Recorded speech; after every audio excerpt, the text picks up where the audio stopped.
اعوذ باللہ من الشیطان الرجیم بسم اللہ الرحمن الرحیم۔ السلام علیکم ناظرین، آج کا ہمارا موضوع ہے معجزہ اور کرامات کسے کہتے ہیں۔ چلیے سوال اور جوابوں کی طرف بڑھتے ہیں۔ پہلا سوال ہے معجزہ کسے کہتے ہیں؟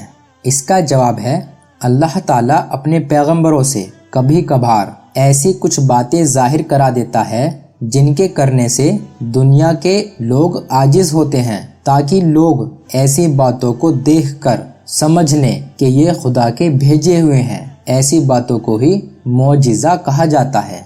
اگلا سوال ہے پیغمبروں نے کیا کیا معجزے دکھائے ہیں؟ اس کا جواب ہے، اس کا تھوڑا سا خلاصہ کر کے ہم بتا رہے ہیں۔ پیغمبروں نے خدا کے حکم سے بے حساب معجزے دکھائے ہیں۔ کچھ بہت سے مشہور معجزے ہیں، جیسے حضرت موسیٰ علیہ السلام کا عصا سانپ بن گیا اور جادوگروں کے جادو کے بنے ہوئے سانپوں کو نگل گیا۔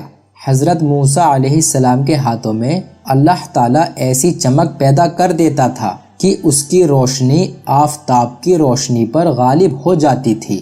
حضرت موسیٰ علیہ السلام کے لیے نیل، جو کہ ایک دریا کا نام ہے، اس کے بیچ میں سوکھے راستے بن گئے اور وہ اپنے ساتھیوں سمیت ان راستوں سے دریا پار کر گئے۔ اور جب فرعون کا لشکر ان راستوں میں سے گزر جانے کے ارادے سے بیچ دریا میں پہنچا تو پانی مل گیا اور فرعون اور اس کا لشکر سب کے سب اس میں ڈوب گئے۔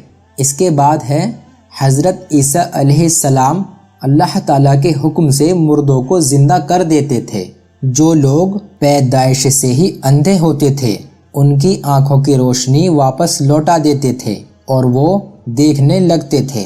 کوڑیوں کو اچھا کر دیتے تھے، مٹی کی چڑیا بنا کر انہیں زندہ کر کے اڑا دیتے تھے۔ اور ہمارے پیارے نبی حضرت محمد صلی اللہ علیہ وسلم کا بڑا معجزہ قرآن مجید ہے۔ آج لگ بھگ 1350 سال سے بھی زیادہ کی مدت گزر گئی ہے، لیکن آج تک بھی عربی زبان کے بڑے سے بڑے عالم فاضل لوگ اپنی پوری کوشش کرنے پر بھی قرآن مجید کی چھوٹی سے چھوٹی سورت جیسی بھی سورت بالکل بھی نہیں بنا سکتے ہیں اور نہ قیامت تک بنا سکیں گے۔ حضرت محمد صلی اللہ علیہ وسلم کا دوسرا معجزہ ہے معراج شریف کا معجزہ۔ حضرت محمد صلی اللہ علیہ وسلم کا تیسرا معجزہ ہے شق القمر کا، یعنی چاند کے 2 ٹکڑے کرنے کا معجزہ۔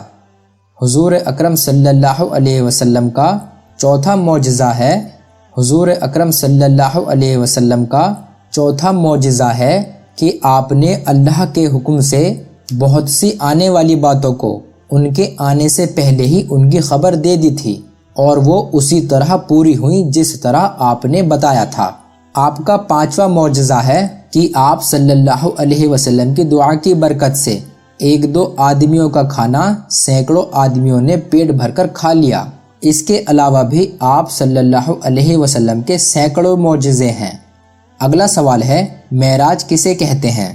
اس کا جواب ہے اللہ تعالیٰ کے حکم سے حضور اکرم صلی اللہ علیہ وسلم رات کو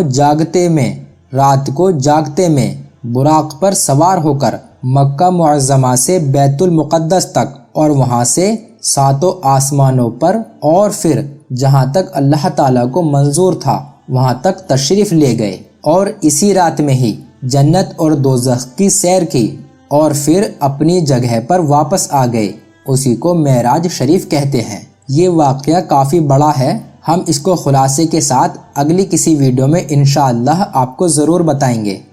اگلا سوال ہے شق القمر سے کیا مطلب ہے؟ اس کا جواب ہے شق القمر سے مطلب یہ ہے کہ ایک رات مکہ کے کافروں نے حضور اکرم صلی اللہ علیہ وسلم سے کہا کہ ہمیں کوئی معجزہ دکھائیے اور چاند کے 2 ٹکڑے کر کے دکھائیے، پھر ہم آپ پر ایمان لے آئیں گے۔ تو حضور اکرم صلی اللہ علیہ وسلم نے اللہ تعالیٰ سے دعا کی اور اللہ پاک نے چاند کے 2 ٹکڑے کر دیے، اور سب لوگوں نے جو وہاں حاضر تھے دونوں ٹکڑے دیکھ لیے۔ پھر وہ دونوں ٹکڑے آپس میں واپس مل گئے اور چاند جیسا تھا ویسا ہی ہو گیا، اسی کو شق القمر کہتے ہیں۔ یہ واقعہ کافی بڑا ہے، ہم اس کو خلاصے کے ساتھ اگلی کسی ویڈیو میں انشاءاللہ آپ کو ضرور بتائیں گے۔ اگلا سوال ہے کرامات کسے کہتے ہیں؟ اس کا جواب ہے اللہ تعالیٰ اپنے نیک بندوں کی عزت بڑھانے کے لیے ایسی باتیں ظاہر کر دیتا ہے جو عادت کے خلاف ہوتی ہیں اور مشکل ہوتی ہیں اور دوسرے لوگ ان باتوں کو نہیں کر سکتے، انہی باتوں کو کرامات کہتے ہیں۔ نیک بندوں اور اولیاء اللہ سے کراماتوں کا ظاہر ہونا حق ہے۔ اگلا سوال ہے معجزے اور کرامات میں کیا فرق ہوتا ہے؟ اس کا جواب ہے جس نے پیغمبر ہونے کا دعویٰ کیا ہو اور اس سے کوئی عادت کے خلاف اور اس سے کوئی مشکل بات ظاہر ہو اسے ہی معجزہ کہتے ہیں، اور جس نے پیغمبری کا دعویٰ نہ کیا ہو لیکن کوئی متقی پرہیزگار ہو اور اس کے سارے کام شریعت کے مطابق ہوں، اور اگر اس سے کوئی ایسی بات ظاہر ہو جو دوسرا نہ کر سکتا ہو اسے ہی کرامات کہتے ہیں، اور اگر شریعت کے خلاف اور بے دین لوگوں سے کوئی ان کی عادت کے خلاف بات ظاہر ہو تو اسے استدراج کہتے ہیں۔ اگلا سوال ہے کیا اولیاء اللہ سے کراماتیں ظاہر ہونا ضروری ہیں؟ اس کا جواب ہے نہیں، یہ کوئی ضروری بات نہیں ہے کہ ولی سے کوئی کرامت ضرور ظاہر ہو۔ ایسا بھی ممکن ہے کہ کوئی شخص خدا کے قریب ہو اور ولی ہو اور عمر بھر اس سے کوئی کرامت ظاہر نہ ہو۔ اگلا سوال ہے کچھ خلاف شرع فقیروں سے ایسی باتیں ظاہر ہوتی ہیں جو اور لوگ نہیں کر سکتے، انہیں کیا سمجھنا چاہیے؟ اس کا جواب ہے ایسے لوگوں سے جو شریعت کے خلاف کام کرے اگر کوئی ایسی بات ظاہر ہو تو سمجھو کہ جادو ہے یا استدراج ہے، کرامات ہرگز نہیں ہو سکتی۔ ایسے لوگوں کو ولی سمجھنا اور ان کی خلاف عادت باتوں کو کرامات سمجھنا شیطانی دھوکہ ہے۔ ٹھیک ہے دوستو، آج کی ہماری ویڈیو معجزہ اور کرامات کے اوپر یہیں پوری ہوتی ہے۔ ہمیں امید ہے آپ کو ہماری یہ ویڈیو پسند آئی ہوگی۔